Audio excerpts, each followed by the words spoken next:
Hello everyone, welcome back to my channel Keya and caring family. आज के আমরা চলে এসেছি গুলমার্গে। গুলমার্গ গন্ডোলা রাইড করতে। এখন আমরা গাড়ি থেকে নেবে সামনে দাঁড়িয়ে আছি। এখন আমরা যাব গুলমার্গ গন্ডোলা রাইডের উদ্দেশ্যে। এইখানে হচ্ছে কার পার্কিং। এই কার পার্কিং থেকে একটুখানি হেঁটে গিয়ে তোমরা গাড়ি পেয়ে যাবে বা ব্যাটারি গাড়িও পেয়ে যাবে, যেটা তোমাদের একদম গন্ডোলা রাইডের যে মুখটা সেই মুখে নিয়ে যাবে। তারপরে ওখান থেকে একটুখানি হেঁটে তোমাদেরকে রোপওয়েতে বা গন্ডোলাতে উঠতে হবে। তো চলো আজকের এই ফুল ব্লগটা তোমরা এনজয় করো। আমরা তিনজন এখন রোপওয়ের ভেতরে বসে আছি। ঢোকার মুখে ভিডিও অতটাও করতে পারিনি, কারণ ওখানে সেনার খুব কড়াকড়ি, পুরোটাই সেনাই নিয়ন্ত্রণ করে, তাই জন্য ভিডিও করতে পারিনি। এখানে সবাই মিলে ডিসকাশন চলছে আমরা এর আগে কোথায় কোথায় রোপওয়েতে চড়েছিলাম। এর আগে আমরা দার্জিলিং, নিকো পার্ক, তারপর হায়দ্রাবাদে রোপওয়েতে উঠেছিলাম, কিন্তু সব জায়গার আলাদা আলাদা বৈশিষ্ট্য, আলাদা আলাদা দৃশ্য। দার্জিলিংয়ে যেমন খুব সুন্দর চা বাগান দেখতে পেয়েছিলাম, হায়দ্রাবাদে পাহাড় সমুদ্র একসাথে রোপওয়ে দেখতে পেয়েছিলাম। এখানে আবার তেমনই বরফ, সুন্দর ঝাউ গাছ, পাইন গাছের মধ্যে দিয়ে রোপওয়েতে করে আমরা উঠে চলেছি। আমরা উঠছি এখন ফার্স্ট ফেজের উদ্দেশ্যে, আবার কেউ কেউ নামছেও ওখান থেকে। এই রাস্তায় যেমন আমরা রোপওয়েতে করে চলছি, তেমন আবার এখান দিয়ে ঘোড়া করেও ওঠা যায়। এই ফার্স্ট ফেজের পার পার্সন 800 টাকা, আর সেকেন্ড ফেজে পার পার্সন 900 টাকা।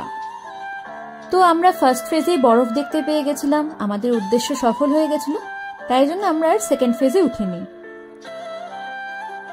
তোমরা ওখানে গিয়েও টিকিট কাটতে পারো গন্ডোলা রাইডের জন্য, আবার আগে থেকেও কেটে রাখতে পারো। আমাদের আগে থেকেই কেটে রাখা ছিল, তাই জন্য আমাদের গিয়ে আর তেমন অসুবিধা হয়নি।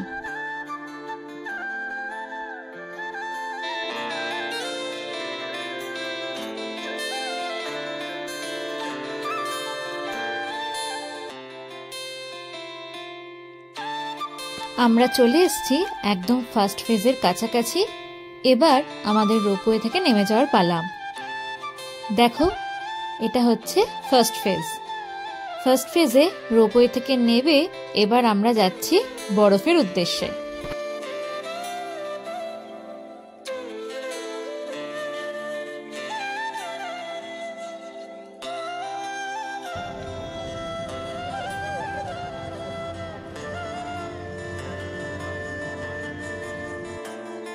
ফার্স্ট ফেজে নেবেই তোমরা ঘোড়াও নিতে পারো, আবার পায়ে হেঁটেও যেতে পারো, কিন্তু আমরা পায়ে হেঁটেই চড়েছিলাম।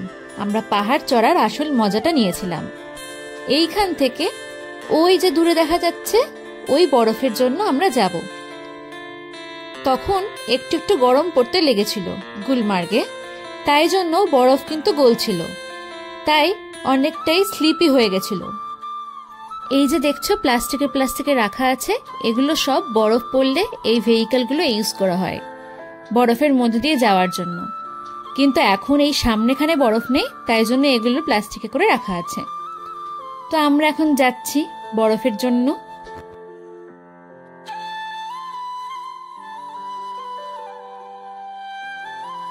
এই যে রোপওয়েগুলো দেখছো, এগুলো ফার্স্ট ফেজ থেকে সেকেন্ড ফেজে যাচ্ছে, ওই একদম পাহাড়ের চূড়ায়।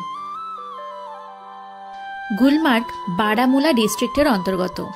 শ্রীনগর থেকে গুলমার্গে আসতে গিয়ে আমরা পুলওয়ামা ডিস্ট্রিক্ট ক্রস করছিলাম, তখন কিন্তু সেই ভয়াবহ স্মৃতির কথাও মনে পড়ছিল।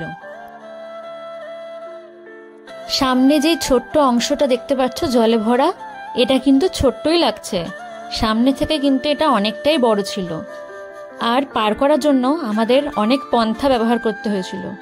লাফিয়ে, কেউ যদি লাফাতে না পারে পাশে একটি পাথরওয়ালা জমি দিয়ে পাথরের ওপর দিয়ে, আসলে খুব স্লিপি হয়ে গেছিল, বরফ গলা জল চলে আসছিল, তাই জন্য পাহাড়ে উঠতেও অসুবিধা হচ্ছিল।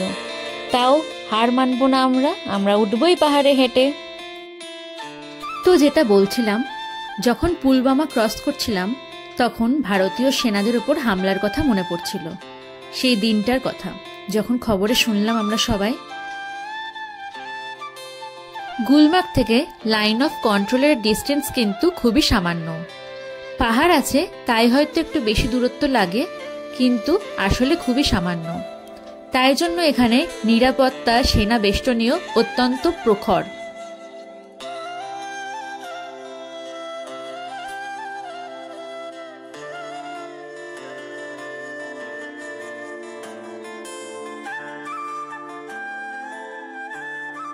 এই জায়গাটা উঠতে সবচেয়ে বেশি কষ্ট হয়েছে, কেন কি বরফ গলে যাচ্ছিল, জল হয়ে যাচ্ছিল, আর ঢালু জমিতে এমন স্লিপ হয়ে গেছিল, সবাই এখানটা একবার না একবার দাঁড়িয়েছেই।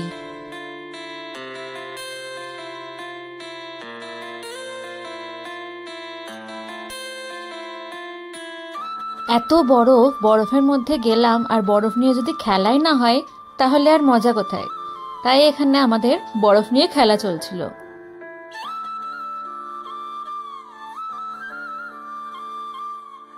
এই যে এই কাঁটা গাছগুলো কিন্তু ঘোড়া খুব ভালোবাসে খেতে। এই কাঁটা গাছ ওখানে অনেক দেখলাম। এই যে আমি টুপিটা যেটা পরে আছি, কি মিষ্টি না, এটা গুলমার্গ থেকে কেনা।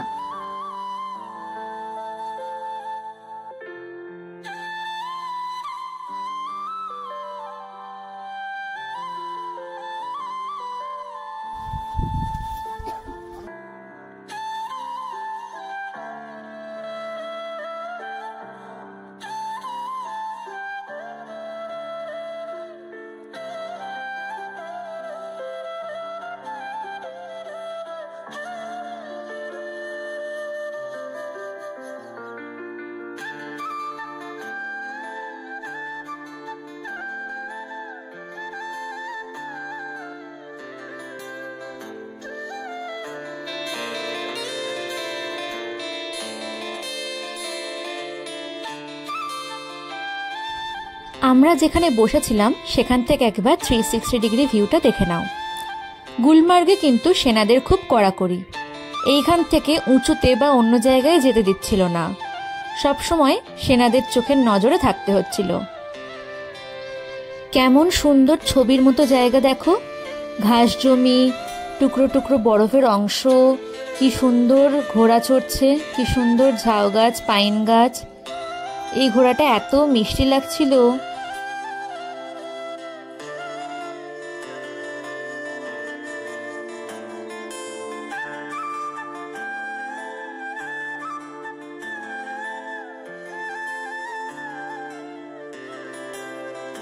এক ধরনের সাদা রঙের ফুল হয় না, যেটি ফু দিলে উড়ে যায়, এটি হলো সেটি।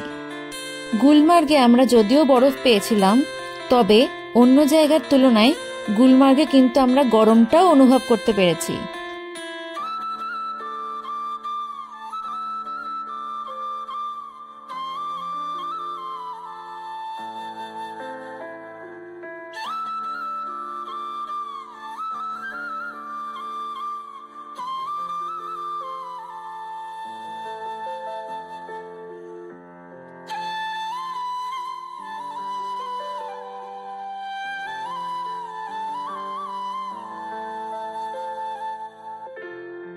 এখানে কাদা মাটির ওপর ঘোড়া গেছে, তো তাদের নালের ছাপগুলো কেমন ভাবে পড়ে গেছে দেখো।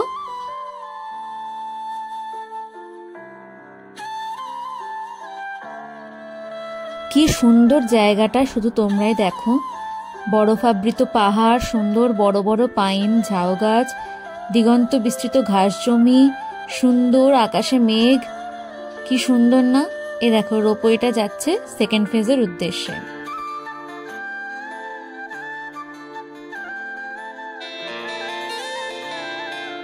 এখন আমরা ফার্স্ট ফেজ থেকে, যেখান থেকে শুরু করেছিলাম গন্ডোলা রাইড, সেইখানে ফিরে যাচ্ছি। আমাদের গুলমার্গে ঘোরা সম্পন্ন হলো।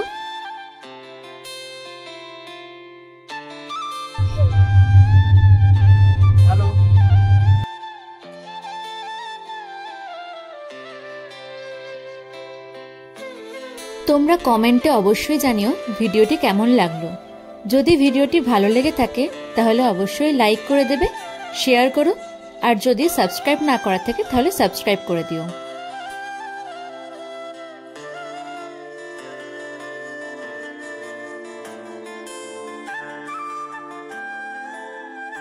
গন্ডোলা রাইড করে বেরিয়ে আসার পর দেখো রাস্তার চারিপাশে কি সুন্দর দৃশ্য, বড় বড় ঝাউ গাছ, পাইন গাছ, সুন্দর দৃশ্য।